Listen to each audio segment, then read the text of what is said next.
የኩለ ቀን ዜና መጽሔታችንን ነው እየተከታተላችሁ የምትገኙት የተወደዳችሁ ተመልካቾች ዘገባዎቻችን እንደቀጠሉ ናቸው አሁን ደግሞ የቢዝነስ መረጃዎች ናቸው የሚቀርቡት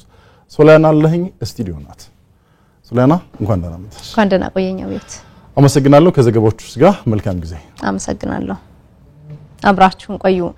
በወልቃይት ጠገዴ ሰቲት ሁመራ ዞን ከ4000 ሄክታር በላይ መሬት በመደበኛ መስኖ እየለማ መሆኑን የዞኑ ግብርና መምሪያ ገለጸ ከመስኖ ልማቱ ከ850 ሺህ ኩንታል በላይ ምርት ይሰበሰባል ተብሎ ይጠበቃል በተለይም ቀይ ሽንኩርት በ1250 ሄክታር መሬት ላይ እየለማ መሆኑ ከውጭ የሚገባውን የሽንኩርት ምርት ከመተካት አልፎ ወደ ውጭ ሀገር ገበያ ሊቀርብ የሚችል አቅም እንደሚፈጥርም ተጠቁሟል ተስፋ ሞላ ወጣት አዘዘው ሰለሞን በቃፍታ ሁመራ ወረዳ በመስኖ ልማት የተሰማራ ባለሀብት ነው የተከዜ ወንዝን በመጠቀም ከ6 ሄክታር በላይ በሆነ መሬት የተለያዩ ሰብሎችን በመስኖ ያለማ ይገኛል በተለይ ቀይ ሽንኩርትን በስፋት በማልማት ከአካባቢው ገበያ አልፎ ወደ ጎረቤት ሀገራት ገበያ ለመላክ እቅድ እንዳለው ለአሚኮ ገልጿል እዚህ አሁን ሁለት አይነት ዘር ሞክረናል እና በጣም ውጤታማ ነው በጣም ትርፋማ ነው ያያያችሁት ነው የሆነ እንትን አድርገን ማየት እንችላለን በዚህ 3 ሄክታር እስከ 1050 ኩንታል አገኛለሁ ብዬ እየጠበቅኩ ከሱዳን ማምጣት ቀርቶኛ እንትን ምናረግበትን ነገር ማለት እኛ ኤክስፖርት ልናረግበት ምንችል መንገድ ይኖራል ብዬ ነው አስበው ተማመንበታለሁ ወጣት አዘዘው አርሶ አደሩና ባለሀብቱ የአካባቢውን ጸጋ ተጠቅሞ የመስኖ ልማት ላይ በስፋት ቢሰማራ ከፍተኛ ሀገራዊ እድገት ማምጣት የሚያስችል አቅም አለ ለዚህ ደግሞ የልምድ ልውውጥና ግንዛቤ ፈጠራ ላይ ሁሉም ባለ ድርሻ አካል ሊሰራ ይገባል ነው ያለው መሬት አለን ውሃም አለንኩ ውሃ አለን ይሄ ብቻ ተከዜ ብቻ አይደለም የተለያዩ ወንዞች አሉ ልምድ ነው በቃ አልመልመዳችን ካልሆነ በስተቀር ሌላ ምንም ችግር አለ ብዬ አላስብም ይሄንን እንደምን ተብሎ መልመድ አለበት ህዝቡ እንዲለምድ ማድረግ አለብን እኔ አሁን ብዙ ሰዎች እያመጣው ያሳየዋቸው ነው የውሃ ይዘህ መሬት አለን ማልማት የሚችል ሰው ማልማት ይችላል መጠቀም ይችላል የሚል እምነት ነው ያለኝ እኔ በቃፍታ ሁመራ ወረዳ የተከዜ ወንዝን በመጠቀም በመስኖ ልማት ከተሰማሩ ሌሎች አርሶ አደሮችና ባለሀብቶች መካከል አንዱ የሆነው ወጣት ዋሴ ጌታቸው ደግሞ በ3 ሄክታር መሬት ላይ ቀይ ሽንኩርት ያለማ ይገኛል ወጣቱ የግብርና ቴክኖሎጂዎችን በመጠቀም የመስኖ ልማቱን በውጤታማነት እየሰራበት መሆኑን ኑሮውንና ገቢውን ማሻሻል እንደቻለ ገልጾልናል 3 ሄክታር ማሳ ውስጥ ሲጀምር እንግዲህ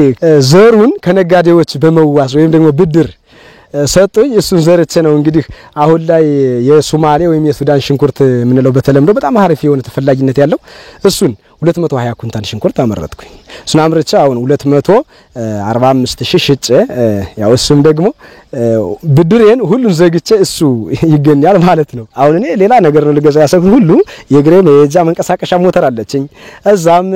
ሞተሮች የውሃም የሚጎለኝ ነገር የለም ቤት አልነበረኝም ቤት ካላቸው ጋር እኩሉን ያለው በመስኖ የመጣ ሌሎች አርሶ አደሮችም መስኖ ልማት ላይ በትኩረት ቢሰሩ ከራሳቸው አልፎ ሀገር ይቀይራሉ የወጣት ጌታቸው ምክረ ሐሳብ ነው በቃፍታ ሁመራ ወረዳ በ2014-15 የምርት ዘመን ከ2000 ሄክታር በላይ መሬት በመስኖ እየለማ ሲሆን ከዚህ ውስጥ ደግሞ ሽንኩርት ወደ 900 ሄክታር የሚጠጋው መሬት ላይ መልማቱም ታውቋል በተለይ ሽንኩርት ከፍተኛ ምርታማነት ያሳየ እንደሆነም የወረዳው ግብርና ጽሕፈት ቤት የመስኖ ባለሙያዋ አታሌ ሲሳይ ተናግረዋል እንደ ወረዳችን ያው በስፋት ያለው እንደምታዩት ሽንኩርት ከ890 ሄክታር በላይ ይሆናል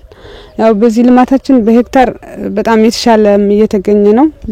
ሳይንሱም በሚለው እንዲዘሩ አርሶ አደርም ባለሀብትም በመንግስትም በድጋፍ እየተደረገላቸው ነው ያለ በባለሙያም ዴይሊ በየሄደ ያው ባለው ነገር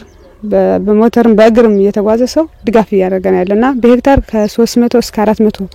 ኩንታል ይገኛል ማለት ነው እቅዳችን አሁን ከ890 ወደ 35 ሺህ ኩንታል እንዲገኝ ነው እቅድ ያዝ ነው ያው እንደምታዩ አንዳንድ የሰበሰቡ ሌላ ቦታም ሳለው በሄክታር 250 እስከ 300 ኩንታል በሄክታር ያገኙ ነው ያለው ማለት ነው በወልቃይት ጠገዴ ሰቲት ሁመራ ዞን በምርት ዘመኑ በአጠቃላይ ከ4000 ሄክታር በላይ መሬት በመደበኛ መስኖ የለማ ሲሆን ሽንኩርት በ1250 ሄክታር መሬት ላይ ለምቷል በመደበኛ መስኖ ከለሙት ሰብሎች መካከል ሽንኩርት ከ250 ሺህ ኩንታል በላይ ምርት እንደሚገኝ የዞኑ ግብርና መምሪያ የአትክልትና ፍራፍሬ መስኖ ቡድን መሪ እንዳልካቸው አስፋ ገልጸዋል አጠቃላይ እንደ ዞን በሁሉም ያለማ ነው ኦልሞስት ወደ 850 ሺህ ሄክታር በላይ እናገኛለን ብለን እቅድ ይዘናል ኩንታል እቅድ ይዘናል በምርታማነት ደረጃ በሽንኩርት ግን የተለየ ኦሬዲ ሽንኩርት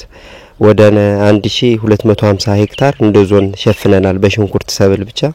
ከነዚህ ደግሞ ወደ 250 ሺህ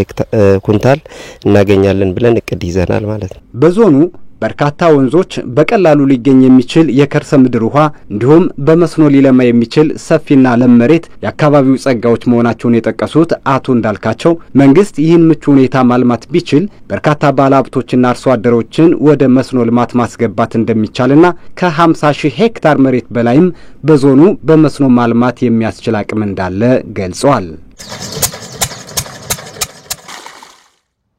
በ320 ሚሊዮን የአሜሪካን ዶላር በኢትዮጵያ ማዕድን ማውጣት ኢንቨስትመንት ላይ ለመስራት የፊርማ ስነ ስርዓት ተካሄደ። በእንግሊዝ መቀመጫውን ያደረገው ካፊ የወርቅና መዳብ አውጪ ኩባንያ በ320 ሚሊዮን የአሜሪካን ዶላር በኢትዮጵያ የማዕድን ማውጣት ኢንቨስትመንት ላይ ለመስራት የፊርማ ስነ ስርዓት አካሂዷል። ኢንቨስት ኢትዮጵያ 2023 የኢንቨስትመንት ፎረም እየተካሄደ ይገኛል። በተለያዩ ሁነቶች በቀጠለው በዚህ ፎረም በሁለት ኩባንያዎች መካከል የመግባቢያ ሰነድ ፊርማ ስነ ስርዓት መካሄዱን የኢትዮጵያ የኢንቨስትመንት ኮሚሽን መረጃ ያመለክታል። ካፊ የወርቅና መዳብ አውጪ ኩባንያ በፋይናንስ ፕሮጀክቶችን ከሚደግፈው ተቋም ጋር ነው የመግባቢያ ሰነዱን የተፈራረመው።